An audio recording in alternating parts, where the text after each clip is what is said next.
দুই গোষ্ঠীর সংঘর্ষের রণক্ষেত্র মহেশতলা। দোকান বসানো ঘিরে দুপক্ষের মধ্যে সংঘর্ষ। রণক্ষেত্র মহেশতলা, একে অপরের দিকে ইট বৃষ্টি। টেলিফোনে রয়েছেন আমাদের প্রতিনিধি আবির দত্ত। আবির, ঠিক কি হয়েছে যে কারণে মহেশতলায় একেবারে রণক্ষেত্রের পরিস্থিতি তৈরি হলো? দেখো, রবীন্দ্রনগর থানার পাশেই এই ঘটনা এবং একটা দোকান বসানোকে কেন্দ্র করেই বা দোকান ছিল তাকে কেন্দ্র করেই এই উত্তেজনার পরিস্থিতি তৈরি হওয়া এবং তার পরবর্তীকালে দেখা যায় যে দুপক্ষের মধ্যে এই যে সংঘর্ষ বা ইট ছোড়াছুড়ি, প্রথমে বচসা এবং এই পরিস্থিতি মোকাবিলা করার জন্য প্রচুর সংখ্যায় সেই পুলিশ কিন্তু মোতায়েন করা হয়েছে এবং তার সঙ্গে সঙ্গে কিছু পুলিশ মোতায়েন করা হয়েছে এবং তার সঙ্গে সঙ্গে পুলিশের তরফ থেকে পরিস্থিতি সম্পূর্ণভাবে নিয়ন্ত্রণ করার যে প্রক্রিয়া, সেই প্রক্রিয়া এখনো চালানো হচ্ছে এবং কোথাও অভিযোগ উঠছে যে মারধরের, কোথাও অভিযোগ উঠছে যে ভাঙচুর করার চেষ্টা বা ভাঙচুরের, আবার কোথাও অভিযোগ উঠছে যে হামলা চালানোর। যদিও এই পরিস্থিতি থেকে যাতে স্বাভাবিক ছন্দে ফেরে এই অঞ্চল, সেই বিষয়টাই নিশ্চিত করার চেষ্টা চালানো হচ্ছে এবং দফায় দফায় এই উত্তেজনার পরিস্থিতি তৈরি হয়েছে, পাথর ছোড়াছুড়ি হয়েছে, সেই বিষয়েও কিন্তু অভিযোগ উঠেছে। ধন্যবাদ। জোড়া ইস্যুতে আজও তোলপাড় বিধানসভা, বিক্ষোভ স্লোগান। মুখ্যমন্ত্রীকে অসম্মানের অভিযোগ, শুভেন্দুর বিরুদ্ধে তৃণমূলের নোটিশ, বিরোধী দলনেতার বিরুদ্ধে স্বাধিকার ভঙ্গের নোটিশ তৃণমূল কংগ্রেসের।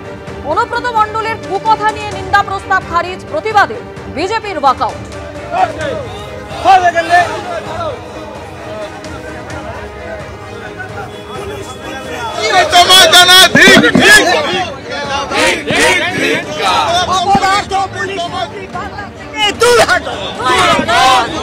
অপরাধ পুলিশ মন্ত্রী বাংলা থেকে দূর হাঁটো, মুখ্যমন্ত্রী হায় হায়, অপরাধ মুখ্যমন্ত্রী হায় হায়,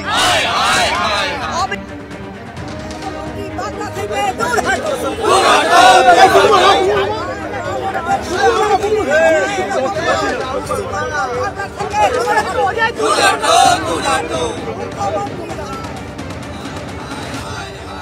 মুখ্যমন্ত্রীকে নিয়ে শুভেন্দু অধিকারীর মন্তব্য, স্বাধিকার ভঙ্গের নোটিশ, প্রিভিলেজ কমিটির কাছে নোটিশ পাঠানো হচ্ছে।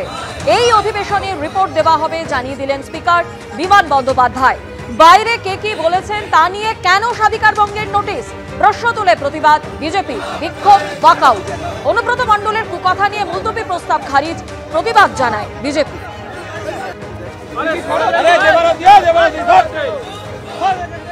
কালকে যে ভাষায় মুখ্যমন্ত্রী অগ্নিমিত্রাদিকে আক্রমণ করেছেন, পহেলগাঁও নিয়ে বলেছেন যে নির্বাচনের জন্য পহেলগাঁও করানো হয়েছিল, এই ভাষা কার ভাষা? এই ভাষা পাকিস্তানের ভাষা। বিধায়করা বাইরে কি বলেছে তাই নিয়ে ভেতরে আলোচনা হবে না, তাহলে শুভেন্দু বাবু, শুভেন্দুদা বাইরে কি বলেছে সেই নিয়ে কি করে প্রিভিলেজ মোশন আনা যায়? মাননীয় বিরোধী দলনেতাকে এইবার 9 বার হচ্ছে তার বিরুদ্ধে প্রিভিলেজ আনা হলো, 8 বার সাসপেন্ড করা হয়েছে।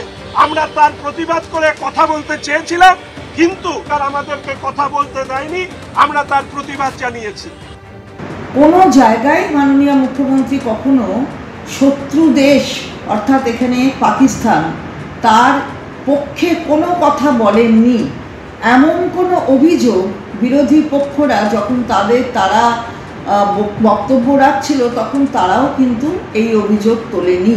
এটা আমরা অবাক হয়ে দেখলাম যে বিরোধী দলনেতা তিনি এমন অভিযোগ করেননি হাউসের ভেতরে, বাইরে বেরিয়ে প্রেসের কাছে বললেন পাকিস্তানের হয়ে ব্যাট করছে, পাকিস্তানের পক্ষে কথা বলেছে, কোনো জায়গায় পাকিস্তানের পক্ষে কথা বলেছে। সুতরাং এই যে অসত্য কথা বলা এবং এই মানুষকে বিভ্রান্ত করা, এগুলো কিন্তু চলতে পারে না। এর জন্য তার বিরুদ্ধে একটা প্রিভিলেজ আনা হয়েছে। গতকাল লিডার অফ অপোজিশন আমাদের সেনাদের বীরত্ব নিয়ে যে রেজুলেশন এসেছে সের উপরে বলছিলেন, বলতে 4 জন বিধায়কের কথা উল্লেখ করছিলেন। সেই সময় স্পিকার স্যার বললেন বাইরে কে কি বলছে সেই বিষয় ভিতরে অত আলোচনা হবে না, এই ধরনের একটা মন্তব্য করেছিলেন।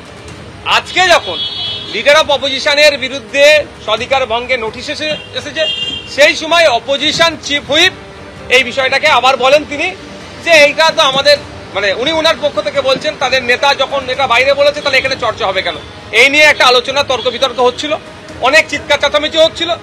স্পিকার স্যার কি বলছিলেন বা শঙ্করবাবু কি বলছিলেন সেটা আর শোনা যায়নি। আমি শুধু একা শুনতে পাইনি, এরকম ব্যাপার নয়। যারা বিধানসভার মধ্যে রিপোর্টার সেকশনে যারা জব করছেন তাদেরও দেখবেন খোঁজ নিয়ে, তারাও বুঝতে পারেনি যে কি চিৎকার চেঁচামেচির মধ্যে কি কি কথা রয়েছে।